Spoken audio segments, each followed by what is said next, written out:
The I just need a cross. number. No. You can't say just the flesh. You just have to say Christ died. Okay, yeah, Christ died. Okay, how many gods is that? Christ being one God, he died, yeah. So One. how many gods is that? I need a number. Again, we're saying God. Okay, one. Okay, one. How many gods didn't die? Two.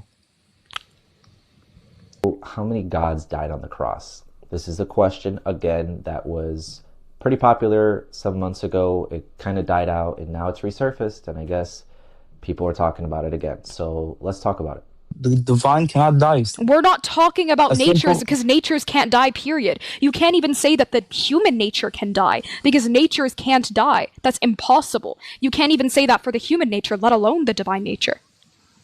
So she correctly says in her video that only persons can die, in this context at least. We can't say a nature died. We have to say a person of the Trinity died, like Jesus died on the cross.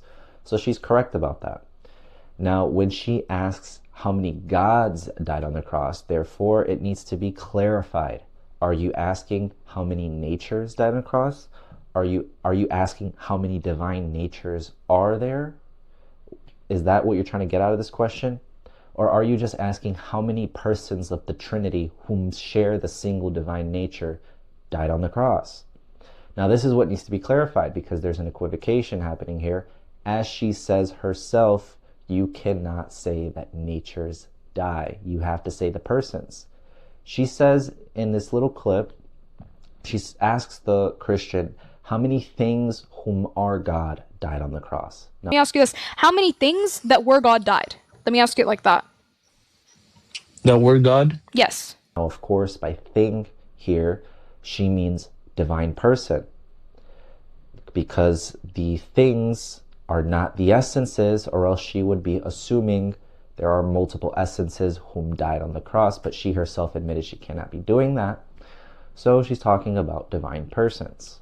Now, if you ask the question in that way, the objection falls apart, right? If she were to ask how many divine persons whom share the single divine nature did not die on the cross, then the answer would be two divine persons whom share the same nature as Jesus did not die on the cross. Now, is that polytheism? Obviously not. But notice what she does here.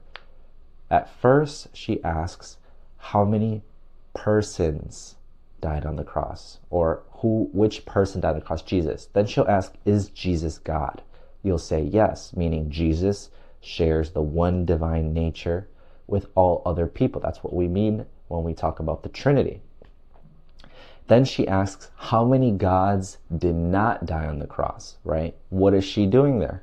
She is replacing the word God with person in one sense, and then nature in another.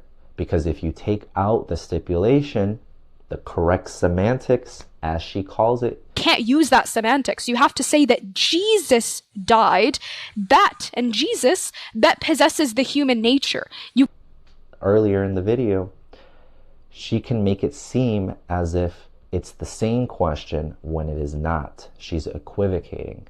In one sense, she means how many persons of the Trinity whom share the single divine essence died on the cross, how many persons of the Trinity whom share this divine essence did not die on the cross. But then she removes that stipulation halfway through the argument to ask simpliciter, how many gods died on the cross? But of course, it's just sophistry.